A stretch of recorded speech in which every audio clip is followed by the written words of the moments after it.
Welcome back to Rise to Liberty podcast. Today I am joined by Jeremy Ryan Slate. Just real quick, he is the host of Create Your Own Life podcast, a wonderful podcast that is linked down in the episode description. You were quite the interesting person, I gotta say, and thank you for coming on. This is it's an honor. Thanks, man. I feel like that intro, I gotta be like, I can't do the throaty thing real well. My wife got mad at me. I turned on Lamb of God in the kitchen the other day. She's like, "What are you doing?" That's funny.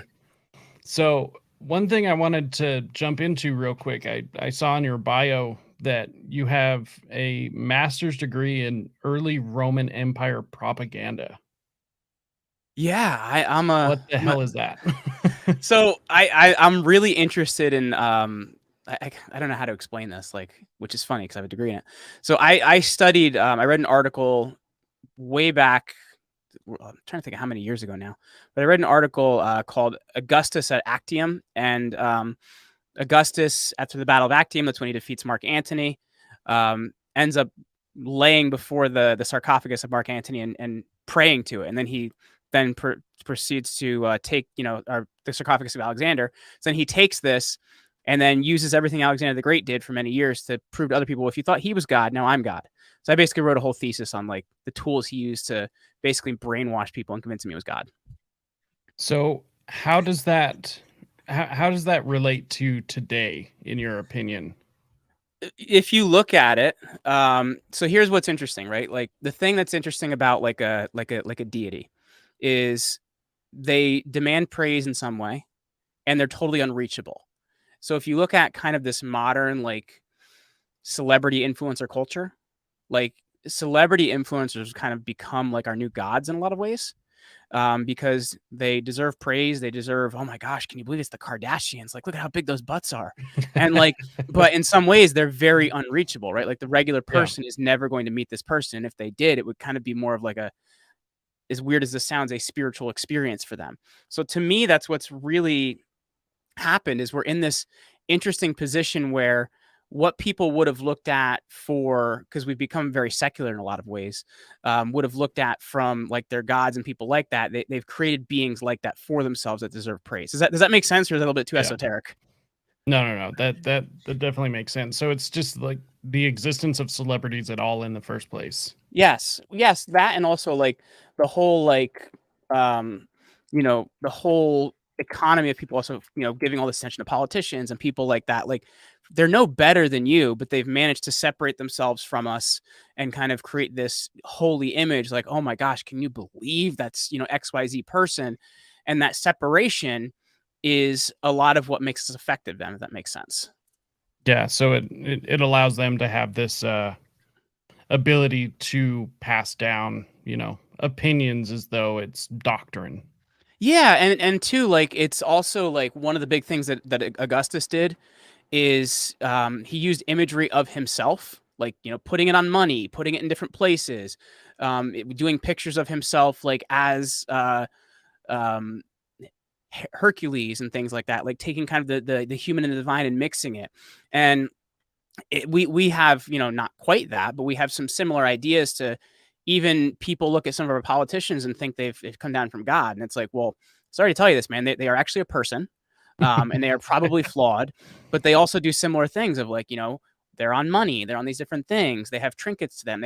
It's things that because these things exist, these people must be holier than thou. Yeah. Yeah. And it does seem as though that the attitudes that some people have towards politicians is that they are deities, Mm-hmm. and that they're gonna save us, or I don't even know what. I've not been in that line of thinking for so long. It's hard for me to empathize going back with that line of thinking. Well, but you know why? And I think this is why it happens again and again and again, because people innately don't want to take responsibility for things, because then if it doesn't go well, it's their fault.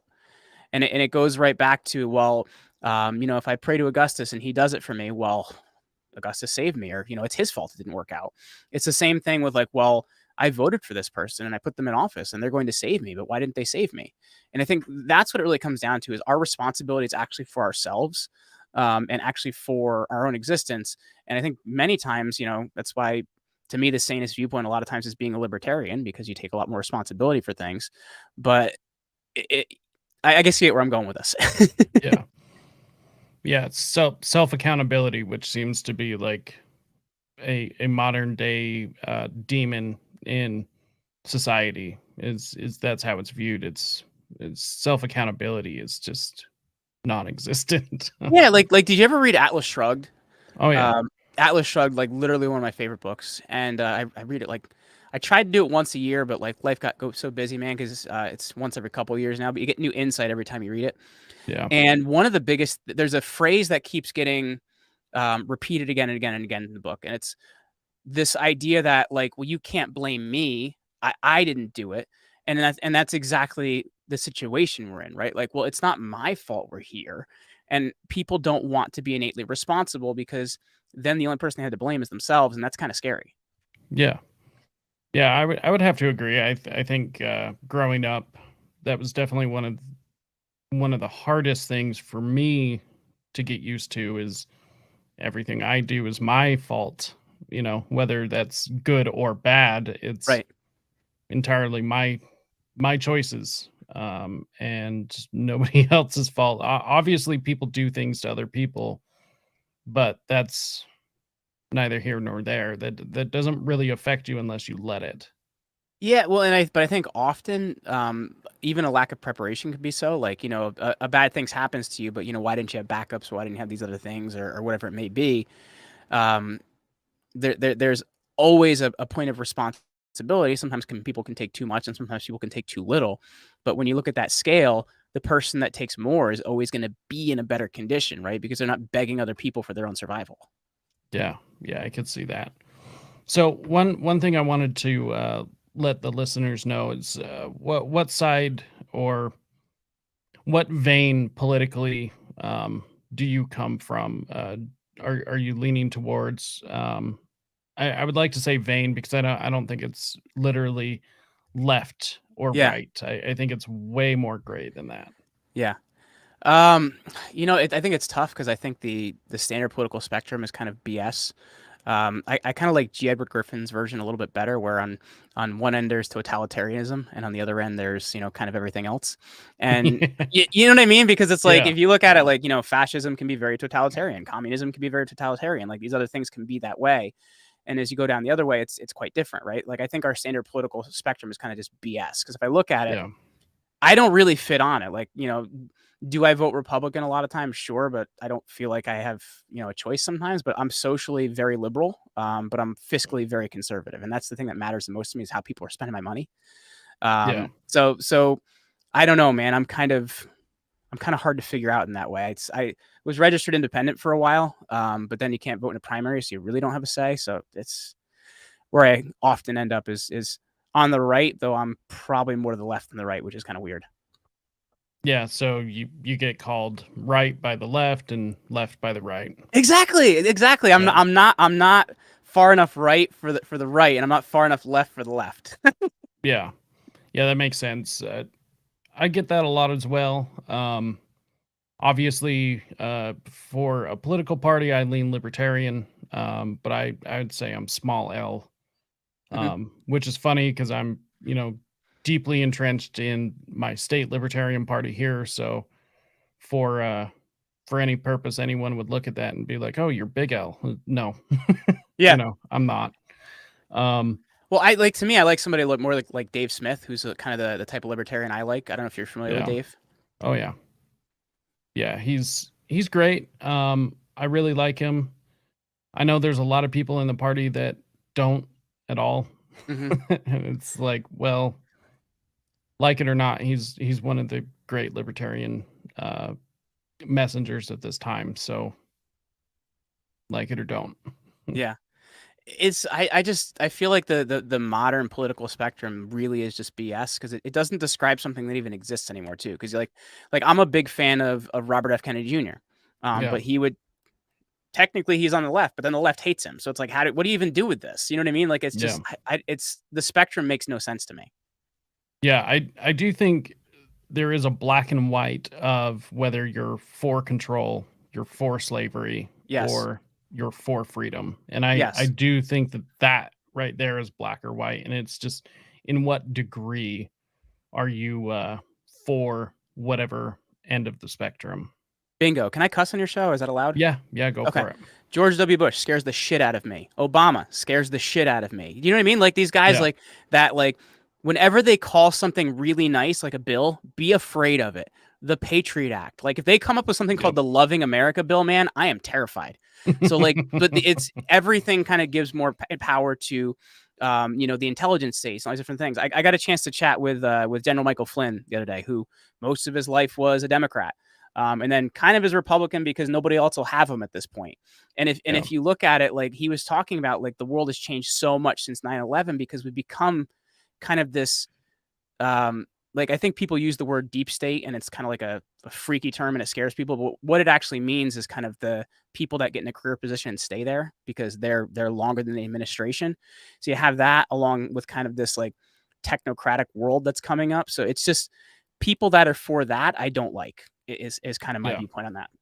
Yeah, career politicians, people that have made politics their career, which it was never intended to be.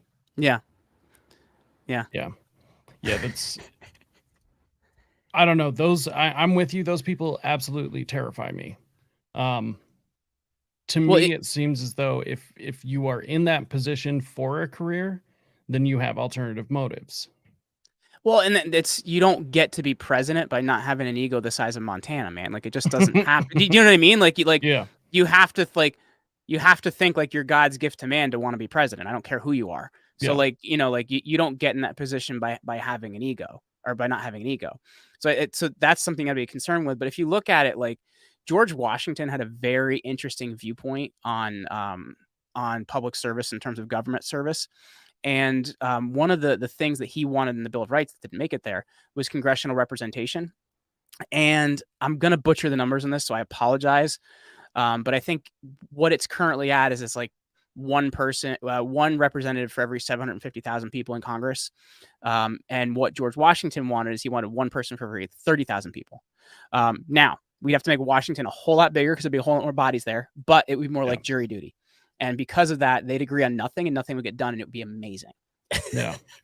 No, that's the best thing we could possibly hope for is that everyone just disagrees so much that nothing ever gets done. Yes. I mean, that's in my opinion the libertarian dream right there is that we're just at an impasse. And that's personally so that there's a community over in Denmark, I believe. It's called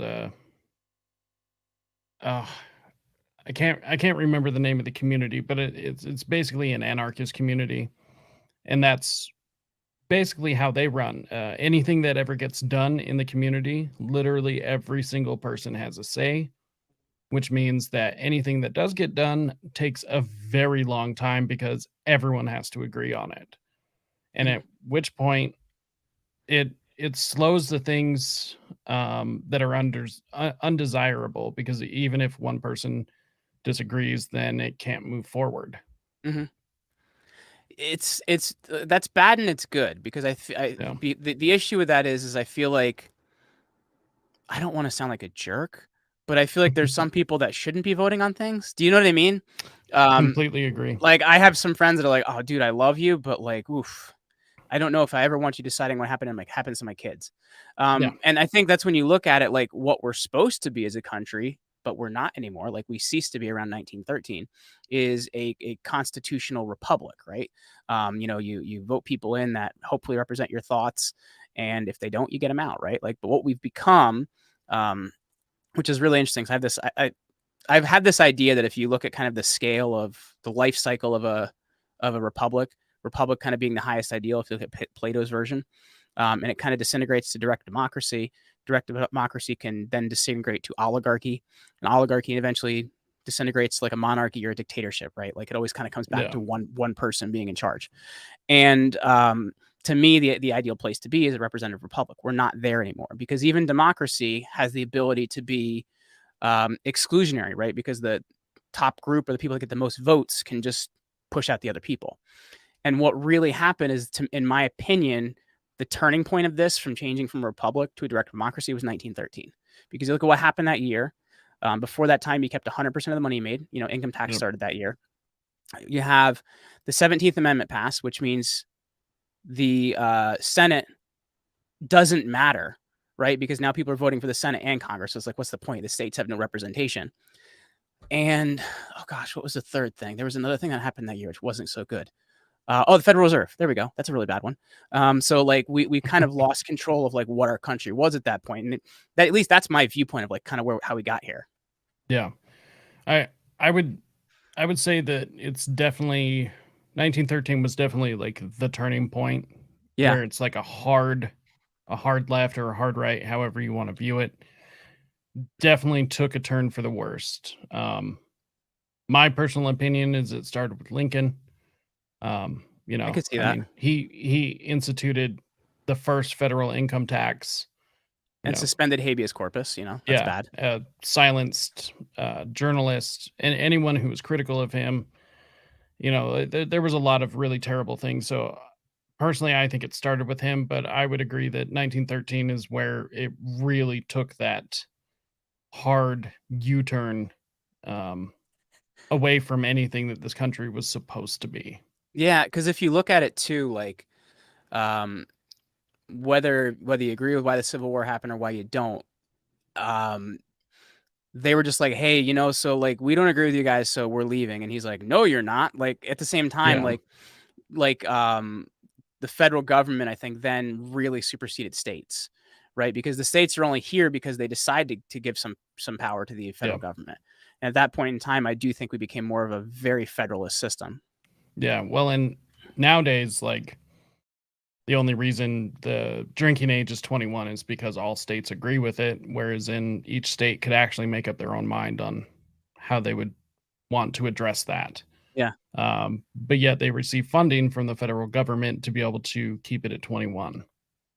Which, by the way, if people can shoot at you when you're in a military uniform at 18, I don't see a problem with you drinking at 18, but it is what it is. I don't either. I always thought a fair compromise would have been like you have access to like beer and maybe liquor at 21. You know, like if you can literally sign your entire life and body over to the federal government, you should have every right to be. Well, you do that the day you're born at this point, man. But anyway. True. Social security numbers and birth certificates. So, one thing I wanted to touch on: Trump, DeSantis. Where are you sitting? It's tough, man. And here's what I look at, because I have friends that are on both sides of this, and I think how the arguments have went are ugly as anything, because people aren't talking about issues; they're making fun of each other, and that, to me, that has zero value. Yeah. I look at like what's happening with Trump federally, right? Like you have the federal indictment just came down yesterday. You have a few months ago the New York DA indicts him. I actually thought the Georgia indictment was going to come first, but the Georgia indictment is going to be coming soon. And the indictment yesterday was actually like in the federal district in Florida. There's also going to be another federal indictment coming in the district of DC. So stay tuned. So that's 4 indictments that they could go after him for. And I like DeSantis too. My parents live in Florida and they're big fans of him. But the thing I struggle with, and maybe this is just me, I just feel shades of Jeb Bush when I see the guy.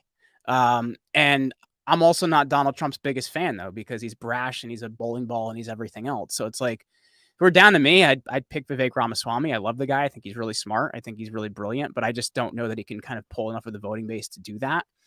Yeah. So if it was down to it, I would pick Trump, just because I think enough people hate him that I'm like, okay, maybe the guy should be there.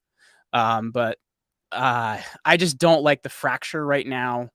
Because you have kind of big C conservatives behind DeSantis and everybody else is behind Trump. And basically what's going to happen is Joe Biden's just going to win because they're going to separate each other.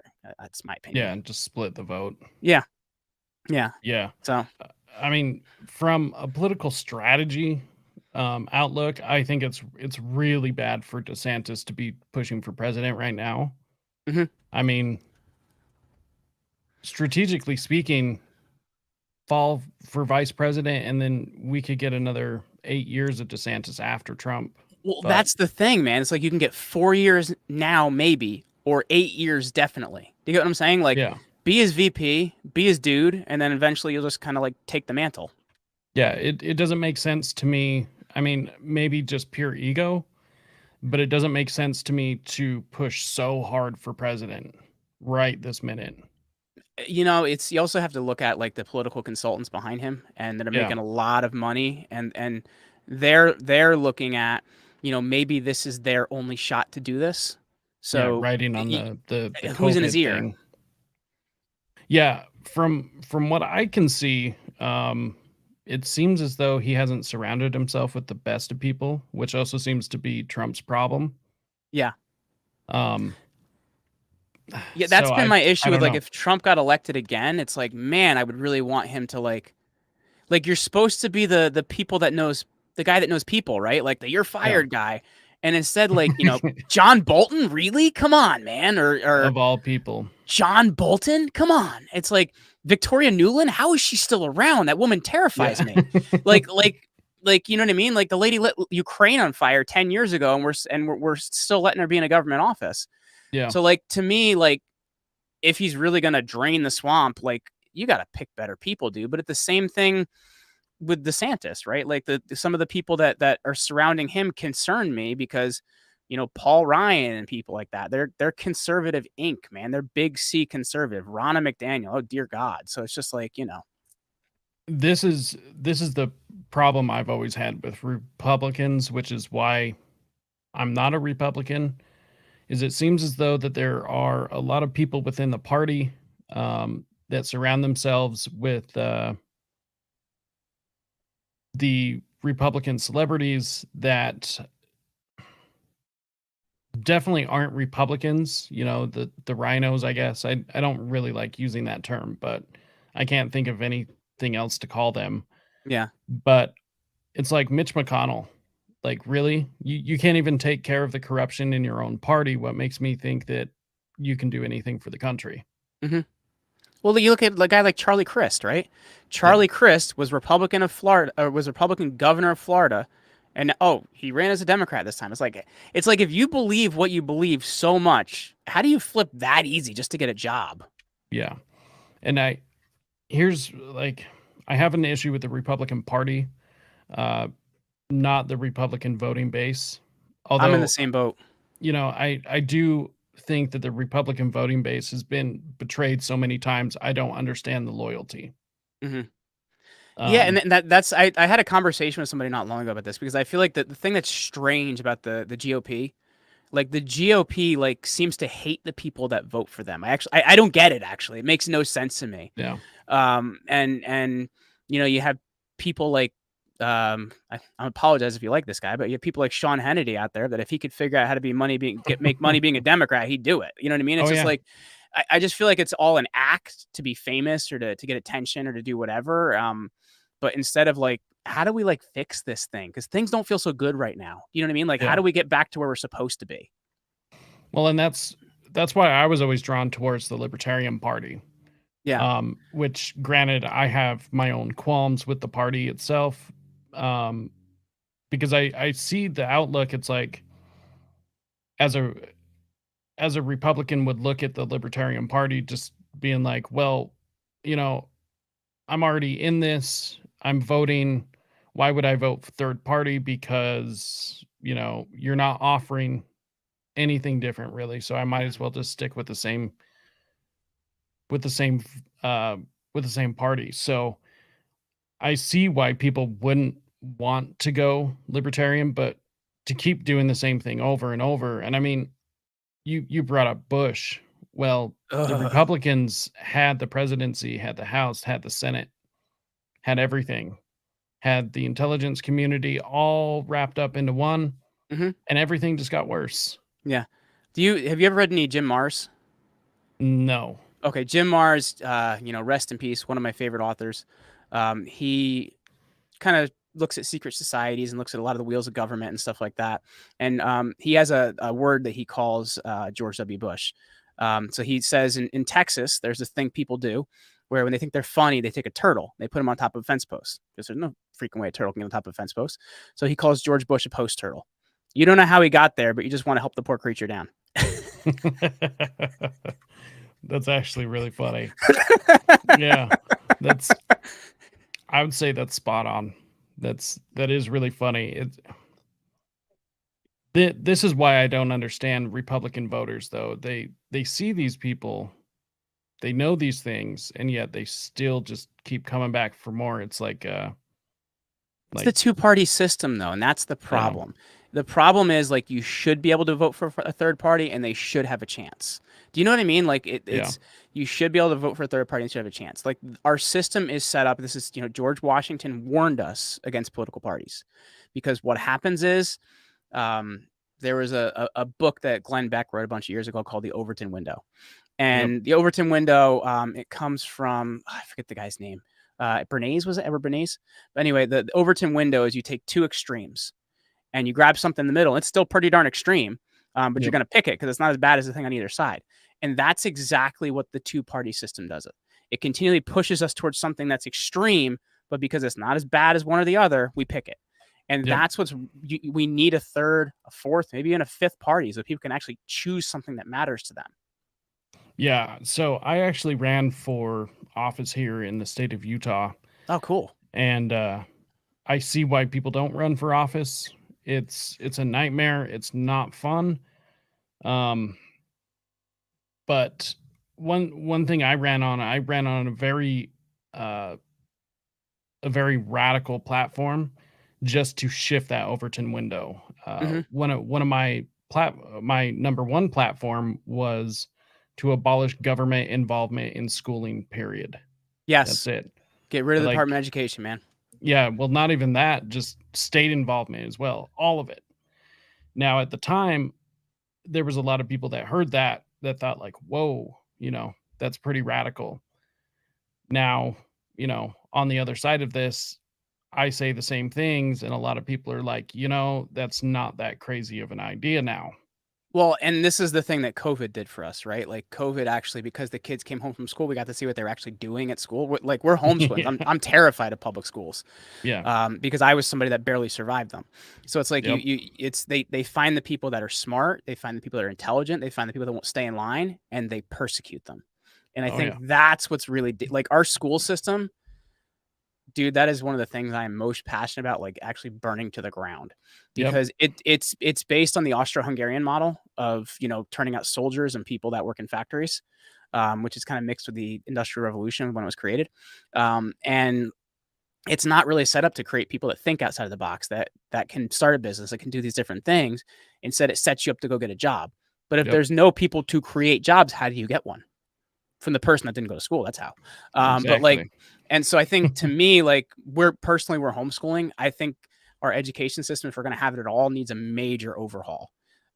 Because we should be looking at classical education. Like for me, I studied a lot of Roman, Greek, things like that. I think there's so much value in that. But there's also a big thing that's missing in the idea of apprenticeships. You work at something for a while, you get some experience, you see if you like it. If you don't like it, you go get another job, see how that goes. Like to me, having good physical work has a lot of learning value. And then if you feel like you want to go do something else, then you go to college. But it seems like college is like high school part 2, and it has no value. Well, it seems to me, everyone says you have to go to college to be able to get, a job and everything. And it's like, well, why don't we just make the high school diploma, which I disagree with, government saying, oh, you're smart enough to be in the workforce. I have an issue with that. Yeah. But why don't we just make that high school diploma what you would get after a 4-year degree? Like, I think we spend too much time in school altogether, though, man. Oh, we definitely do. We definitely do. I actually think that, the older you get, the more recess you should have. Some structured recess with some sort of a plan. And I've seen a lot of homeschool parents do this, where it's like, we only spend about 2 or 3 hours of schoolwork. And then the rest of the time we're outside, like learning, just whatever. Listen, my 5-year-old acts like most people's 11-year-olds, but like it's because I feel the school system holds us back. And then also at the same time, I don't know if you followed I I don't know if do you know who James Lindsay is by any chance? Oh yeah. Okay, so I've had a couple conversations with him on my show about like how did we get here, right? And if Yeah. you look at it, like it's our university has just kind of turned into like little socialist woke factories, coming from Paulo Freire, the Brazilian in the 80s that took liberation theology, got rid of the theology, and just kept the liberation and put in some Marxism.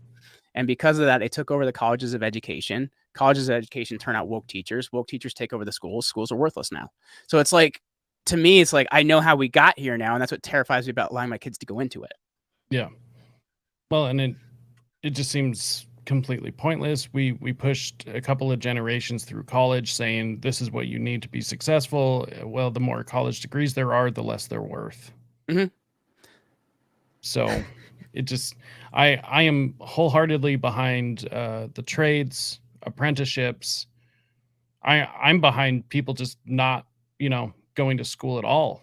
Well, I think there's some caveats to that though, right? Like there's certain careers I think you do need it for. Like, let's Agreed. say if you're like a doctor, you're not cutting me unless you got the proper paperwork, man. It's not happening. Yeah. A lawyer, maybe, right? Because I actually know some people that call themselves common law lawyers and are actually smarter than a lot of lawyers I met. But there's certain careers. I think a lawyer you could probably go through with an apprenticeship. I think so. But like there's certain careers I think you do need some sort of, and it doesn't have to be college, some sort of higher level type of education. Yeah. I just think our model is wrong. Yeah, I agree. The way that we approach it, it doesn't seem like it's meant for success, especially now since the mask has slipped so far. First of all, it's barely being worn, so we can basically see that they are just indoctrination camps. Mm-hmm. Um, I wanted to slip a joke there and say, like, you got to make sure that mask is up, though, because you can get a ticket in New York State. Anyway. Yeah, make sure to wear that face diaper. I couldn't help myself. So, what was your schooling experience like? You had just made that comment that you felt that you had just barely made it through. So, what was your schooling experience like? So, for me, I started in public school, and I tested like high IQ, like 150s at like the age of like 8. I was like a really smart kid. So because of that, two things: I finished my work faster, and if you try to just make me do more work that wasn't harder, I think it was dumb and not do it. So what would that mean? I would develop new and better ways to annoy my teacher. I got kicked out of kindergarten by singing "Friends in Low Places" by Garth Brooks because a 5-year-old shouldn't worry about whiskey and beer chasing his blues away, but I was. So because of that, they had this was in 2nd grade. They had a meeting with my parents. And mind you, there wasn't a doctor or a psychiatrist or a psychologist or anybody like this present. It was my teacher and the principal. And they're like, so he has ADHD and he's going to need to go on Ritalin. And my parents were like, okay, then he's not going to stay here.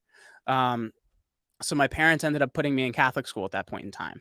And my parents were broke as a joke. Like they didn't have the money to afford this, but they kind of valued me not getting screwed up better than the dollars they didn't have. So the thing I did struggle with is Catholic school is a very closed environment. So if you didn't start there, you never get accepted. So I was always kind of the outsider looking in. But because of that, it made me kind of look at a lot of the education I was receiving. Because you did at this point, I don't think as much now, receive a really good classical education in Catholic school. You don't really do that as much anymore. I've seen some of the things they're teaching there. It's a little bit scary. But so I just dove into my studies, man. It was just, I was somebody that I've always been like super literate. So you can put something in front of me, I'll learn it quickly, whatever it may be.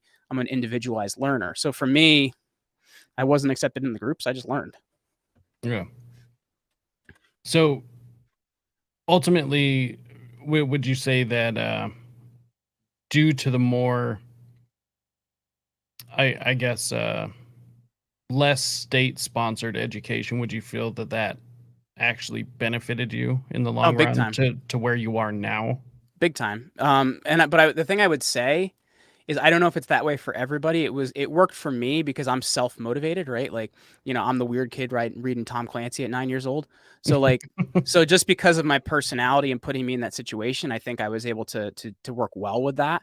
Like I'm playing PlayStation 2 on mute and I'm, listening to War and Peace. So it's like, Yeah. that's just my personality. I've always been that way. So I think putting me in that situation, I'm just going to be somebody more willing to learn because I enjoy it. Not everybody's going to get that out of it. So I benefited, yes. I don't know if everybody would. Yeah. I'm not a huge fan of traditional education. I'm not either. Personally, I'm one of these people. It's like, tell me once, show me once, maybe twice, and I've got it from there. I'm in the same boat. I myself also tested very high for IQ. I've taken 2 of the 3 IQ tests that are, widely accepted. Largely different scores. One was like 130 and the other one was like 150 something or Yeah. other. And yeah, usually about junior high is where or middle school was where I hit a roadblock, and I just said, this doesn't function in my brain to just sit here and memorize facts. Granted, I like memorizing facts, Yeah. Which is partially why I do a podcast, but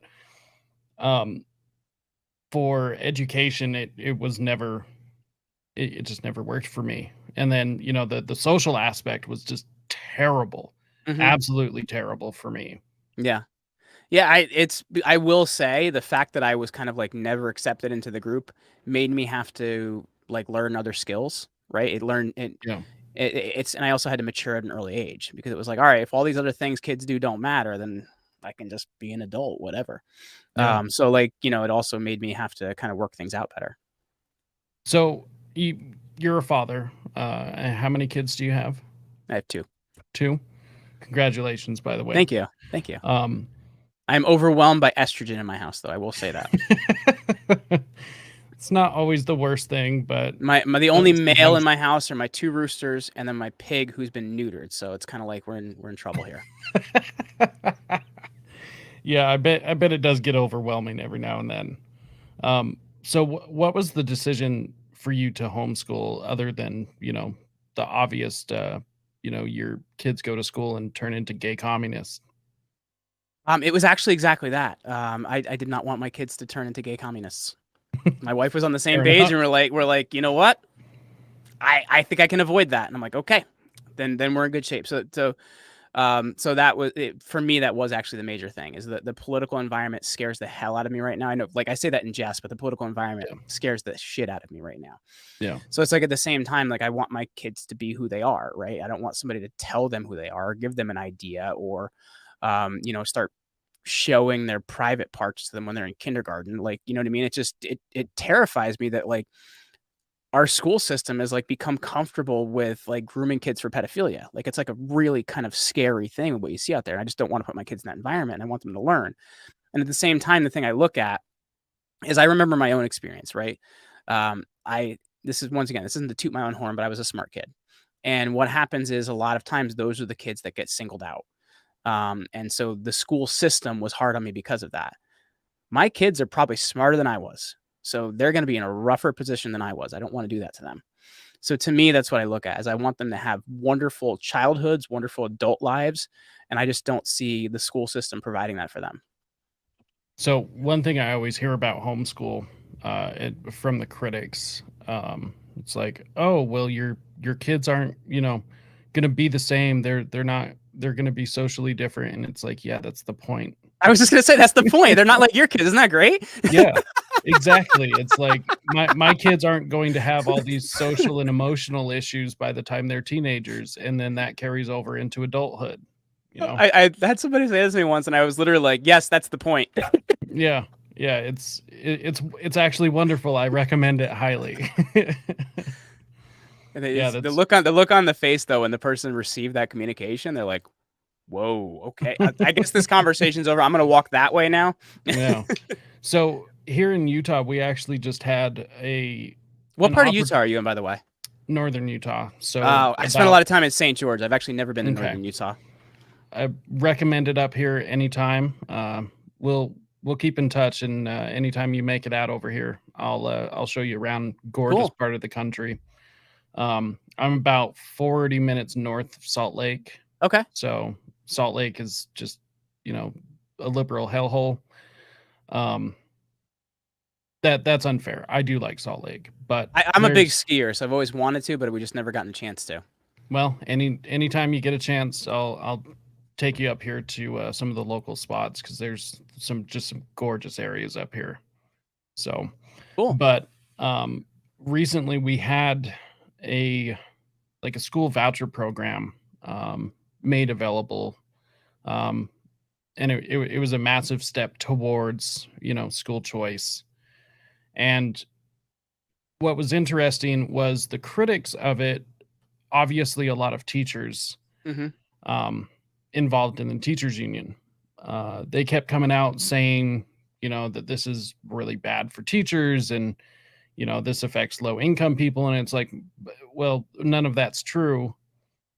But if this opens up, the marketplace, then this opens it up to where it's based on merit. So it seemed as though the only teachers who were really throwing a fit about this were teachers that would probably make less because of their merit. So the thing I've struggled with around this, because I know I follow Corey DeAngelis a lot, and he's always promoting it and how it's such a good thing and everything. And then like I was listening to, I don't listen all the time, but I was listening to Glenn Beck a couple weeks ago, and he's like, "Oh, school choice is a trap," and I'm like trying to figure out like how is that possible? Like to me, I don't see the negative in it. I don't know if there's not something I'm looking at, but I've heard, because to me it seems like Beck is somebody that should like think it is a good thing. Like to me, Yeah. I don't know enough about the topic, but it would seem like to me, essentially, it's a good thing because if I'm paying tax money, shouldn't it go to what I want it to go to? Like, I don't know. Do Yeah. you understand more of that argument than I do? I don't quite haven't been able to wrap my head around it. Um, I'm I don't quite understand where they're coming from. Um, the argument goes something like because society that's where a lot of this starts. Society is responsible for the education of the children because educated children equals a better society. And it's like on the surface, I might agree with that, but I disagree that it's society's responsibility to be in charge of all children. Mm-hmm. The whole village, or it takes a village. That doesn't mean all of society. That means like a large family. Yeah, yeah. That's the village, I not. find that creepy because like even Mhm. Joe Biden in between talking about touching my hairy legs, he's talking he's saying that like your kids aren't your own. It doesn't make any sense to me. Like how does that make Yeah, sense? Like they are my kids. yeah, exactly. There, I just saw a clip of him just a couple days ago saying that they're not just your kids. It's like no, they are though. Yeah. And they're not the state's kids at all Hmm. for any reason. They're not society's kids. They are the parents, the parents' children. Well, the Nobody trouble else. the trouble with that though is that viewpoint actually comes from like kind of a whole collectivist viewpoint, which is the Yeah, really dangerous thing people don't see. Like people look at like what we're experiencing right now, and I think everybody misses the mark. Most Republicans especially miss the mark. They don't see it. They want to see it for, oh, it's the liberals and Antifa, whatever it may be. You know what it actually is it's Maoism. That is exactly what we are going yeah, into. We are going into a cultural revolution where you got to pick a color and that's your favorite one. yeah. And if we don't see that, we're in trouble, man. And that's exactly what that viewpoint comes out of. So maybe you would agree with this or disagree with this, but to me, it seems as though one of the biggest issues is the state trying to just take more and more control. And it seems as though they're doing this through the destruction of the family. Yes. Separate the children from the parents. At which point, I mean, children are typically in public school 8 hours a day. That's a long time for children to be around state employees. So, Which would you may or may not be approved to be around children, but continue. so would you agree with that assessment that that's broadly what seems to be happening? Well, you hit the nail on the head, and it goes back to just what I was saying. Because if you look at Mao's Cultural Revolution, the thing that he did is he separated children and parents. And who he did is Mao's Red Guard was actually the children. He was the children, the teenagers, and the youth, and he empowered them. And through empowering them is how he took over. And if you look at what happens then in the Cultural Revolution, there were things that were red identities and things that were black identities. The red identities were the communist identities you could be, and you wanted to be all those things. And the black identities were things you didn't want to be. A business owner, a patriot, these different things. Those were bad things. So you then have children reporting on their parents and policing their parents and doing things like this because, well, children were the future, right? So blah, blah, blah. That is exactly what you're experiencing right now. And it's like, you can pick your pronouns, or you can pick your gender, or you can pick these different things. And because of that, you're choosing the right type of identity, because you can be a revolutionary in that way, just like how Mao wanted the Cultural Revolution. So like, point for point, that is exactly what we're experiencing right now. And if you even look at, I don't know if you saw Plandemic 3. I actually just finished it, and it covers a lot of the funding behind the 2020 riots, and then also like a lot of the BLM stuff and whatnot. And a lot of it comes from subsidiaries of the Chinese Communist Party in Vietnam, and it comes from this group in California that was also a subsidiary of the Chinese Communist Party. So it's like, they're not stupid, man. They're doing it the same way, but we're too stupid to see it. Yeah. Let me ask your opinion. What do you think shame plays a role in a healthy self-governing society? Like, from what viewpoint? Because I can see it in terms of like a struggle session, like the communist struggle session. So my personal opinion is that as a individual who doesn't need nor want government running society, there is a certain amount of self-governance that we need to be in charge of. The ideal situation, if government must exist, is that government is a referee, like in a hockey game, not a player. Right. So we're following certain rules, and we enforce these rules upon each other through social pressures such as shame. There are certain things that we should feel shameful for, but there is a huge leftist movement to not shame, such as, don't kink shame, don't body shame, don't, put whatever blank shame in front of it. And it seems as though that not shaming is taking away responsibility that we had started the show speaking about. So my personal opinion is that there are certain social pressures used intelligently by, educated people, because shame can obviously be misused. Yeah. But in appropriate situations, shame is one of the cornerstones of a healthy society. I don't know if shame is the right term for it, and you may disagree with me on this. But I don't know. Have you been watching any of Tucker Carlson's new videos? They're pretty good. The ones he's been putting up on Twitter. So the one he put up yesterday, and I had never looked at it like this, is he talked about taboos, like the things that are acceptable and not acceptable in society. And they don't really have laws or anything govern them, but they're acceptable because we decide they're acceptable. And the thing that's really interesting is what's actually happened is a perversion of our taboos. They're not actually changing a heck of a lot of laws. They're just changing what people accept and don't accept. Yeah. So I don't know if it's really a shame thing. I think it's like, maybe it is, right? Like, maybe it is, but like, in the other side, if you get what I'm saying, like, you've been shamed into, well, you support BLM, don't you? Or you support this group, don't you? So I feel like it's not really us shaming them, if you get what I'm saying, but it's more shame the other way. And you kind of see the people that are like, well, they give in easy, right? And I think what you have to look at is, what are your own morals and values? And I think a lot of people are very wishy-washy on that. Yeah. And it's hard to, and I think, to me, that's where, like, I can see the libertarian viewpoint, but I can't, because I think often sometimes the libertarian viewpoint is just kind of permit people to do whatever, but there has to be a certain moral and value to society, right, that we all agree on. So I don't know if I'm seeing that wrong. You can correct me on that if I'm wrong, but like, so I think the difficult thing about that is, if we don't have a moral framework we all agree on, right, like, then it becomes hard to actually have a society that continues in the way we want it to continue, right? There has to be something there, but there doesn't be total control. And to me, like, that's been destroyed, and it's been railroaded, and it's been perverted.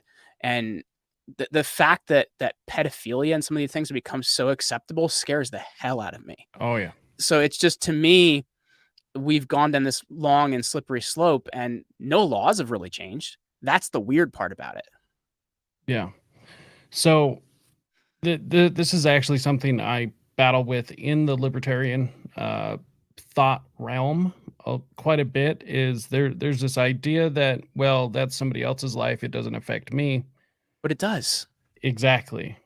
It entirely does, and this is where I think the libertarians fail in many cases. But that's also where the Republicans fail then, because then they want Yep. everybody to be, like, way too buttoned up. And it's kinda like, "Okay, Yep. come on, man. There's a compromise here."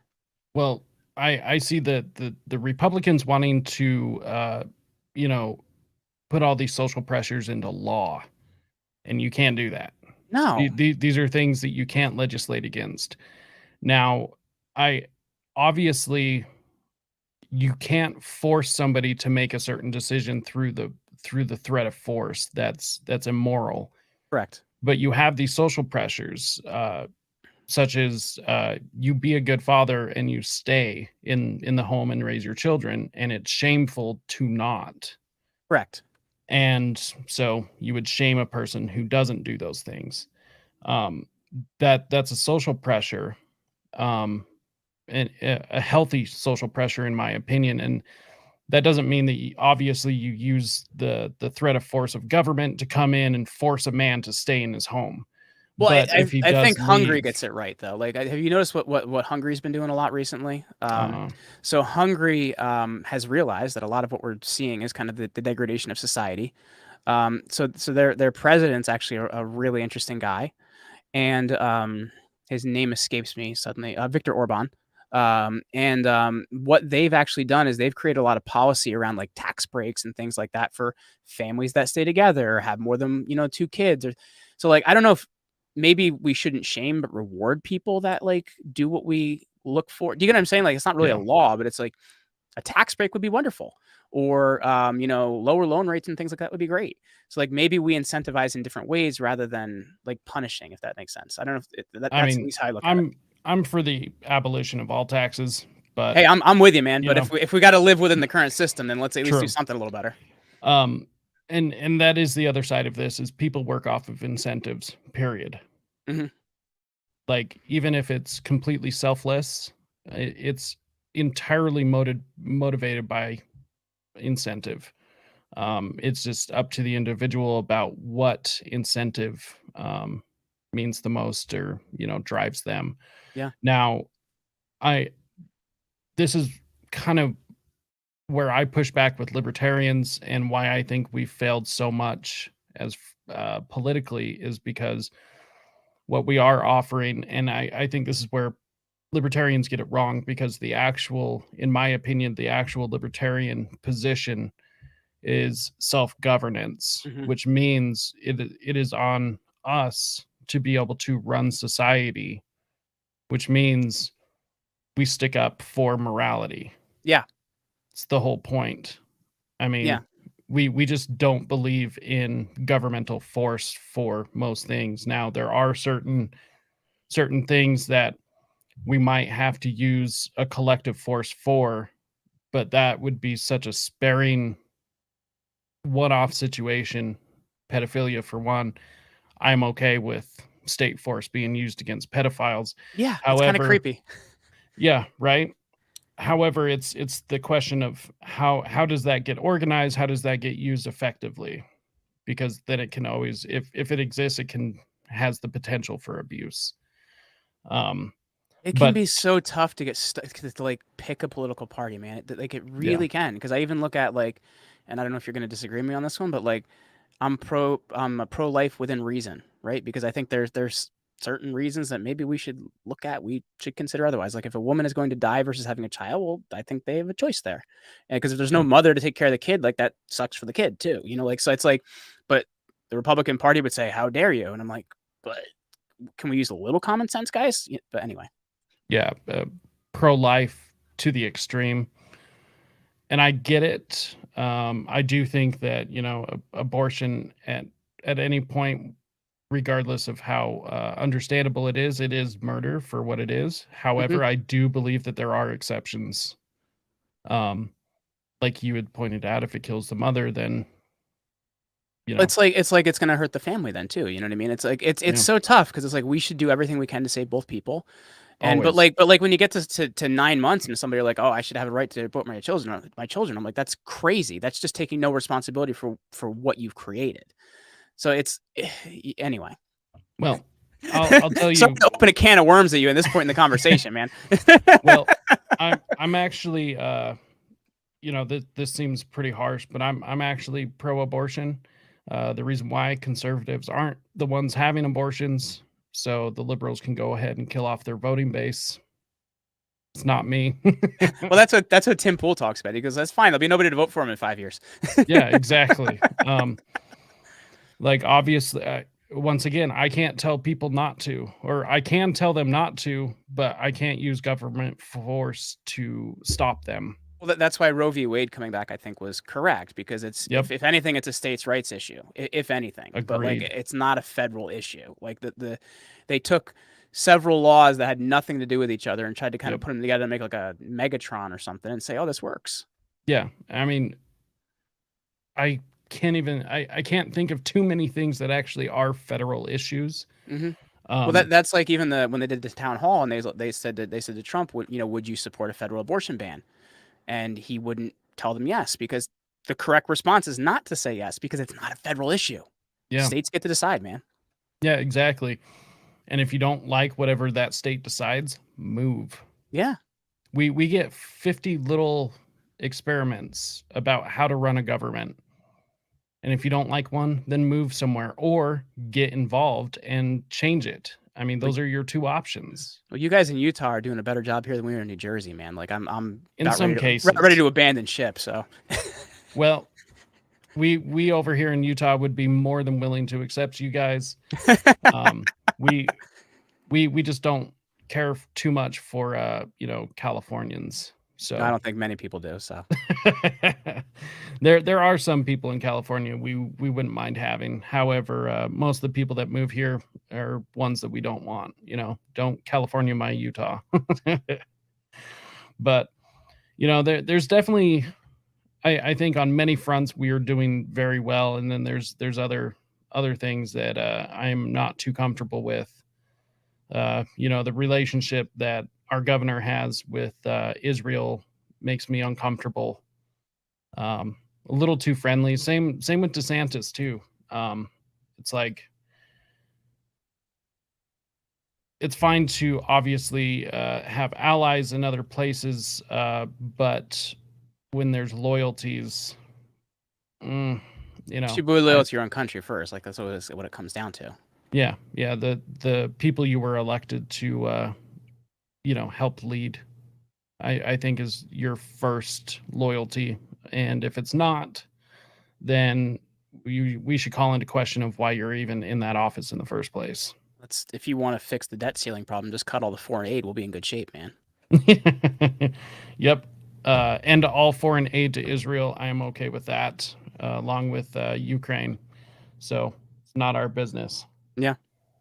Well, I think we're struggling to pay for a lot of things here. Some of it because in entitlement programs and everything else, but at the same time, like, why are we sending money to other countries for like their gender studies program or seeing why their frogs are hermaphroditic or whatever the hell it may be? Like it's just to me, it's just wild. And even we just spend too much money on really stupid things as a Yep. country. Like if you even look at some of the money like the NAID spends like on like Yeah. researching monkeys smoking crack. There's actually an experiment around that. So it's like we're spending too much money foreign on things that really don't matter, Yeah. domestically that really don't matter.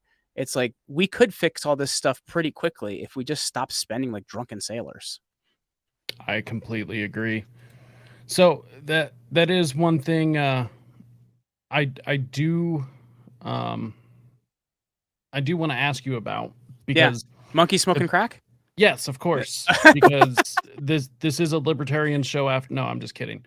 Um definitely not a libertarian show, just a show ran by a libertarian. However, what do you think like actual practical solutions are to a lot of this? Because I like we can sit here and criticize of what's wrong all day, which I do enjoy doing.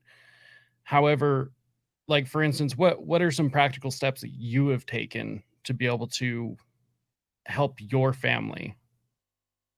So I think that's the important point, because sure, there's things that we can do that are going to fix everything. Get rid of the Federal Reserve, get rid of the Department of Education, get rid of taxes. Like all these things would be great, right? But Yeah. as the individual person, like we feel totally powerless.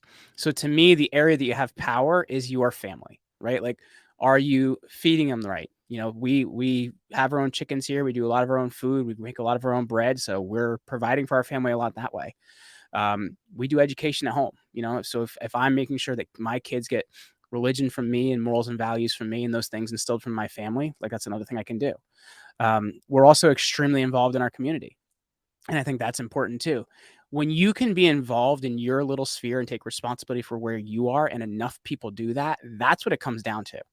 But I think people just feel powerless, and they like, even this whole thing that people think like, Trump was like divinely inspired or something like that. I'm like, that guy, really? But like, you look at it and you're just like, nobody's coming to save you. You have to save you. And it starts micro, and it starts in the home. And if you can create a good environment for your kids and have a good marriage, and, put out your values in the right way and raise your kids in the right way and make them willing to work. My kids have chores. Like, my kids go out and they clean the chicken coop, they collect the eggs, they do all those different things. Like, responsibility is big. If you don't give responsibility to kids, you will create criminals. I guarantee you. They have to have some sort of exchange with society and some sort of exchange with you. If they have none, you will create criminals. So if we can fix our homes, we can do a lot, man. I would have to 100% agree with that.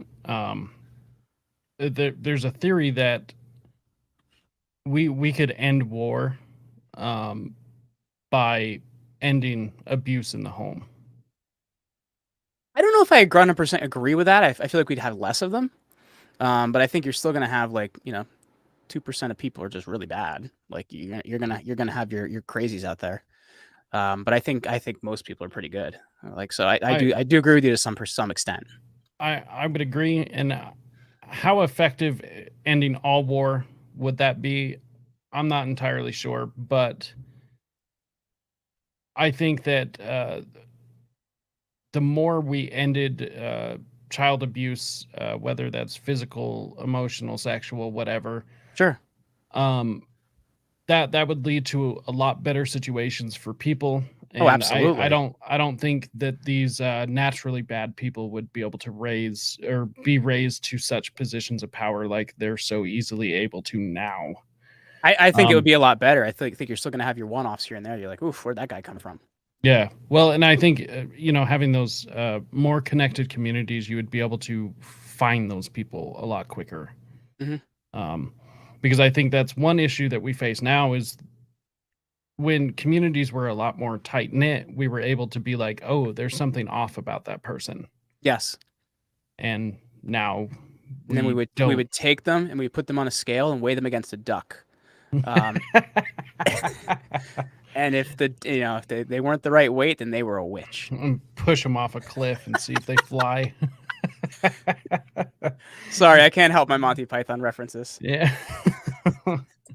So one thing I want to boil this down Sure. even more because one thing that is important to me is young men.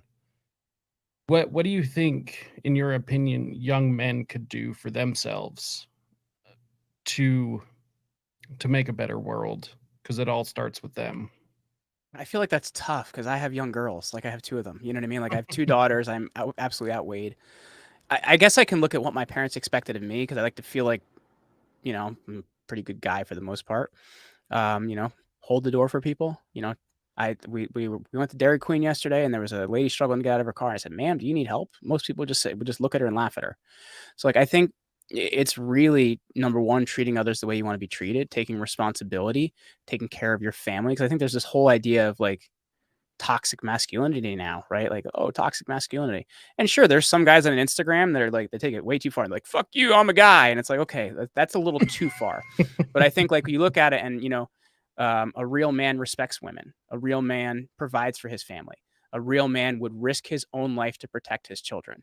And I think if you can, in that way, the codes of chivalry, man, if you can go to looking at life like that, you're going to have a lot happier family, a lot better family. And, you're going to be a better man in that way. So I think it's interesting because we live in we are like living in like a dystopian neverland where people don't ever want to grow up. They don't want the responsibility. Men aren't getting married. Uh, they don't want any of that responsibility. That's not a desirable thing anymore. They don't want to grow up though, and society's letting them. Yeah. Yeah, exactly. It's like this perpetual childhood, and it's not even as cool as Neverland. It's literally a dystopian Neverland where it's terrible. It's not fun, you know. And marriage is such a terrible business move for men these days, and I see why it's not appealing. Men also never get custody of their own kids, which is kind of crazy. Yeah, exactly. It's all downside for men. So I see why a lot of like the MGTOW movement, why men are just deciding to go their own way, not even putting up with it. I'm on the understanding that men should respect women and women should give men something to respect. I think that's important too, right? Because like something why my relationship with my wife works really well is could she get the door for herself? Absolutely. But she knows it's important for me to be able to honor her in that way, so she permits it. So I think at the same time, it's a woman permitting a man to be a man, if that makes sense. Yeah. And I think that really is important to a relationship, because it can be an invalidation, right? Like, like I'm not saying you're incapable of getting this door. I'm not saying you're incapable of doing this thing, but I'm honoring you by doing this for you.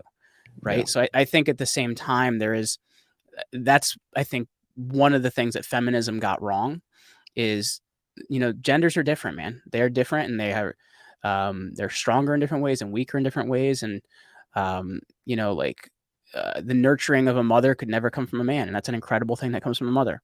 So I think the thing we have to look at is granting, the ability to be to the important parts of each gender. Right. And I think that's the strange thing that we've kind of gotten into, because you even look at like what's happened with feminism. They've even lost that at this point, because now like, you have guys swimming and saying, but I'm a woman and I have a beard like a woman. But women don't have beards, like, unless they're, Italian. Like, so like, it's like, you know what I mean? Like I've known some Italian grandmothers that would have to shave, but it is what it is. But like, at the same time, like, I think a lot of this is a really big problem with society is like, there's certain things that make masculinity so wonderful and make femininity so wonderful. And we need each thing in society to really get so much out of it. So I think permitting the other side to be is what makes a marriage work. I would have to agree with that. It seems as though my personal opinion, feminism did it to itself. It completely led down this road of men and women being equal, not being treated equal under the law. Obviously, the law should be applied equally to everyone, regardless of who or what you are. But socially, we should not be treated the same because we're not the same. We're different, right? Like if a man and a woman run a race together, unless that guy is highly overweight, one of them has a better chance at winning that race. It's just genetics, man. It's just how it works. And it's not saying one is less than the other, one is better than the other. There's certain things that women are better at, like I can't breastfeed, and if I could, we'd have a big problem. Like, you know what I mean? Like there's certain things that make each gender so wonderful and so special and unique because the other can't do it. Do you know what I mean? Yeah. And that's where I think feminism is cancerous. the idea that just because one can't do something else or one can do something better than something else, that that's somehow bad or oppressive. And I think that that's where the Marxism seeps in, Well, is that's the exactly what it oppressive is. There class. there always needs to be an oppressor class, the bourgeois man in this case, so it's Yeah. like it's we can see it in so many different things. When Marxism creeps in, it's the end of it. So I just want to know, like, maybe I got my my patriarchy monthly meeting invitation lost in the mail or something, but I mean, I don't know where my meeting invitation went to. Yeah, I don't know, man. It's just it's one of those things where you heard the concept of the Hegelian dialectic. Oh yeah. Yeah, if you create a problem and you are the one that has the solution, then that's where you go. And we've kind of made communism in this way the solution to everything, because there's always there's always struggle in everything, right? That's just how life is. But we've made it Yeah. that everything is like a power struggle, which isn't quite the case. But when you do that, it has an ability to become more of a communistic thing. Yeah, where everything is a civil rights issue. Hmm. And honestly, I kind of feel bad for this generation behind us because they're looking for a civil rights issue or something to fight for, and there isn't anything like there was. Well, they take advantage of the fact that people are just naturally good, right? And they're like, oh, well, don't you love everybody? Well, sure I do. Like, and because of that, like, well, if you don't permit this, then that makes you a bad person. It goes back to our conversation about taboo, right? They've perverted the fact that people are inherently good and people Yeah. inherently like other people. So if you don't like this thing, you're bad. Yeah, that's yeah, I don't think I've ever quite looked at it like that. A manipulation of everyone's common good um, being used against them. I mean, obviously, like the one of the worst things you can be now is a racist, and it's like that only works against people who aren't actually racist, because actual racists don't care that they get called a racist. Yeah. It's because it goes back to people being inherently good, right? Like, well, I don't want to be that thing because that thing is bad. And Yeah, it's like, so I don't want somebody to feel that way. So then most people are inherently good. Like, there's a small percentage of people that just aren't so good. But yeah, it goes back to what you said. If somebody is inherently good and they hear "don't be a racist," well, I don't want to be. I like people, and I think that can be a really manipulative thing to do to people. And I think that's why it's been weaponized to such an extent, and we see it now with cries of white supremacy and all these different things. And it's like, if you look at America, like, we have come so far as a country. We're so more accepting than so many other countries around the planet. But to say like that we're all just racist is crazy. Like, why can't we get along and the best person get a job and the person that isn't qualified not get it? And whatever it is, like, why does it have to be like this racist argument? yeah. Well, and the person that didn't get the job because they weren't qualified enough, let's try and figure out how to get them qualified if that's what they want to Exactly. do. But I think that's why the whole thing of like, saying this whole participation trophy thing, like where nobody wins and loses, like there's value in losing, right? Like if you didn't get something, figure out how to get better at it. See you win, man. Like it's just what it comes down to. Oh man, if like I was growing up at the the tail end of not having participation trophies. Like they started being a thing right, in the late 90s Hmm. when I was still a little kid, and I never fortunately had that. Um there was a few things, but I never stuck around long enough because anytime I had a participation trophy, it felt ingenuine, and I rejected it as a child. Yeah. It was uncomfortable. So, you know, I'm lucky for that. Also, thanks to my parents, mainly my mother, who, would make sure that I wasn't around in situations like that as much as she could. So, but it always felt ingenuine. It's like everybody wins. It's like, what's the point? Well, if everybody wins, there's no point in losing, or everybody wins, there's no point in winning. Do you know what I mean? There's no Yeah. value to it, and I think that's the really difficult thing. Yeah. Well, it's it's difficult for me to try and make this argument that we we need losers Hmm. more than we need winners. That's true. Um, Because there's lessons in it if you treat it the right way. But we've made yes, this connotation that you don't want to lose. So when you don't want to lose, you don't try or you don't improve, whatever it may be. But like there's value in it if you have the correct viewpoint on it. but hashtag feelings. My feelings were hurt. So, Facts don't care about your feelings, man. oh, I love that. So, one thing I want to touch on before we wrap up here. Yeah. So were you a competitive power lifter? In my 20s, yeah. In my 30s, I'm still in good shape, but I'm not what I was at 24, man. So this is something, it kind of ties into what we were just talking about. I believe sedentary lifestyle is a lot of the reason for weaker men, which, let me tell you, weak men, not just physically, but spiritually, emotionally, just weak men in general disgust me. Well, weak men are the And ones that hurt people because they're weak. yes, exactly. So if somebody, say, wanted to get into powerlifting or just lifting in general, what are your recommendations? Where do they start? So I have actually done the same program since I was 17 years old, and I still do. Just dealing with a little bit of an elbow issue right now, so we're gonna get another PRP injection this weekend. But I've done the same program. It's called the Max OT, and if somebody wants to check it out, there's a free program. I have nothing to do with these people. I've just done their program for years.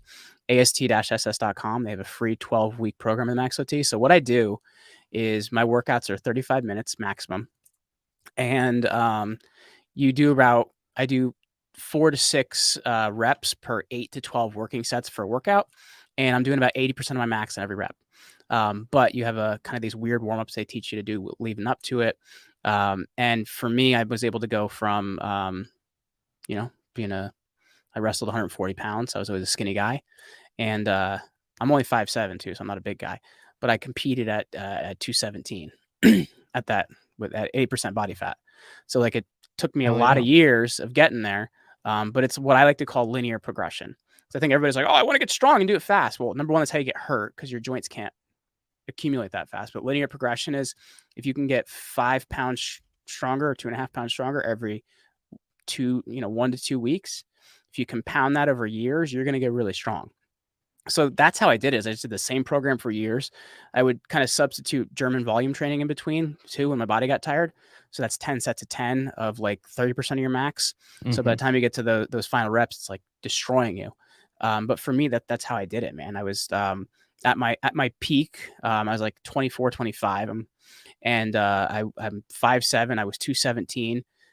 Bench pressing 455, deadlifting 635, squatting 705.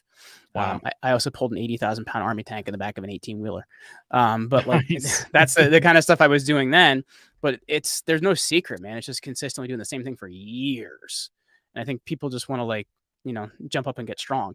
That's why even like people like I've not that I've ever done it, but I have friends that have done steroids and they kind of talk about like, oh, it's cheating. It's like, actually, not really. You still have to kind of work your ass off crazily in order to get bigger. It just what happens is you can work out longer than other people, so you get bigger Yeah. faster. But then you destroy your liver and your kidneys and everything else, so you're probably gonna have cancer in your 40s. But like, it's always hard work, even if you're Yeah. using other stuff. Yeah, well, I mean, if you just sit and do steroids and just sit on your ass, you're still just gonna get fat. And you're gonna be very unhealthy then because oh man, all Yeah. that stuff. Like if you knew the volume of what some of these guys take, it is very unhealthy. Yeah, yeah, I think when, like, the whole Liver King thing came out, That it guy's a was bastard, man. I know. Trying to convince everybody he's eating liver and he was just doing growth hormone. Come on now. I gotta hand it to him, though, the way he handled that after it came out, that I think was a true a true test of manliness, because he just admitted to it and just took it on the chin. And it's like, he could have denied the whole thing. He could have ran from it, made it everyone else's problem, but he just took it. And I don't think his career will recover to where, he was before. And hopefully, he changes his messaging because that really screwed a lot of people The over. Liver But King, the Liver King. yeah, but I do got to hand it to him on that manliness of taking it on the chin. So good for him on that.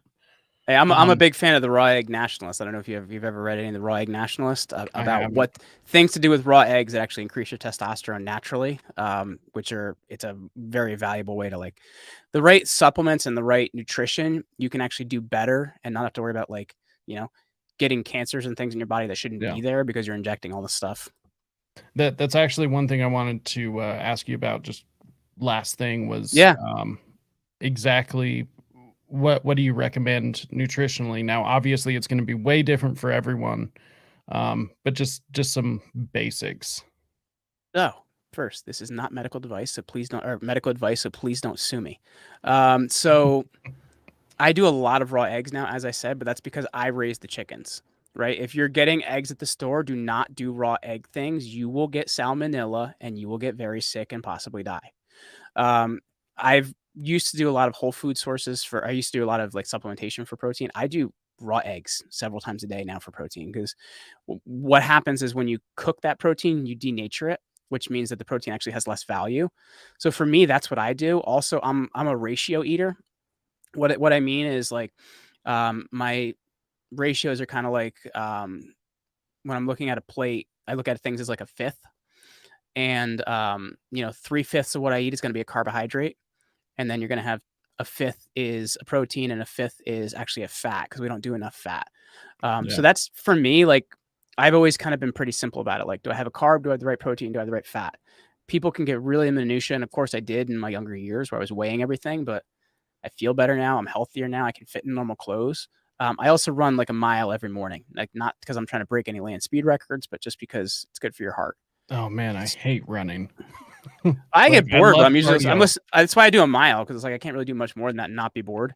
Yeah. Um, but that's kind of what I've done, man. It's just in my 20s, I would have had a very different viewpoint on things.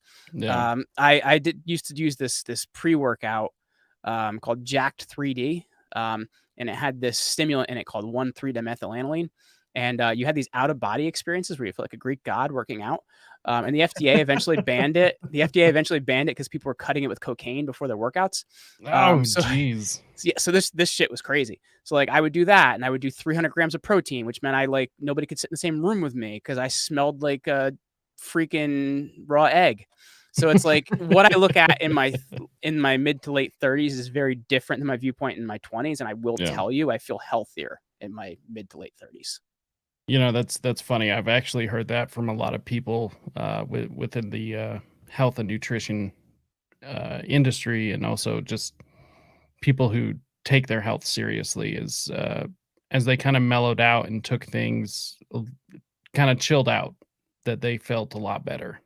I still like lift heavy by most people's standards, but I don't lift heavy Yeah. by like stupid people standards. Yeah. What I mean is like I could never touch 400 pounds on bench press anymore, but I weigh 40 pounds less than I used to weigh, so that's a Yeah. big difference. But that means that like I don't have to grease my pants in order to put them on. Yeah. So like, you know what I mean? Like Yeah. you find it's experience teaches you the happy medium of what life should be. Yeah. Understandable. All right. Final question. I always like asking this because I like getting everyone's perspective. Um, why does liberty matter in the first place? Because it's the ability to do what we want to do, who we want to do it with, and give our time to who we want. But here's the issue that a lot of people don't see: liberty has major responsibility, and most people don't want to take that responsibility. They just demand liberty because they should get it. And if you don't want to be responsible for it, it's not going to exist. So, that's how I look at liberty. Hey, that's well said. I really appreciate that. Hey, Jeremy, thank you so much for coming on. Do you want to shout out what you have going on, where people can find you? Yeah, if they want to check me out, I'm over at jeremyryanslate.com. I had a book come out in June called Unremarkable to Extraordinary. And it talks about a lot of the concepts we talked about today and my thoughts on those. So they can get that over at getextraordinarybook.com. Hey, right on. Thank you, everyone, for staying to this point in the interview. It was great having you on, Jeremy. Everyone, make sure to go to risetoliberty.com, risetoliberty.com/links, which is where you can find everywhere we are on the internet. We have several places because our big tech overlords want to make sure that we don't grow. So, reach is always suppressed on all of these other platforms. So make sure and hit that like, subscribe, share, get this out to as many people as possible. And on that note, thanks once again, Jeremy. We'll get you back on. This was great. And everyone else, until next time, stay free, my friends.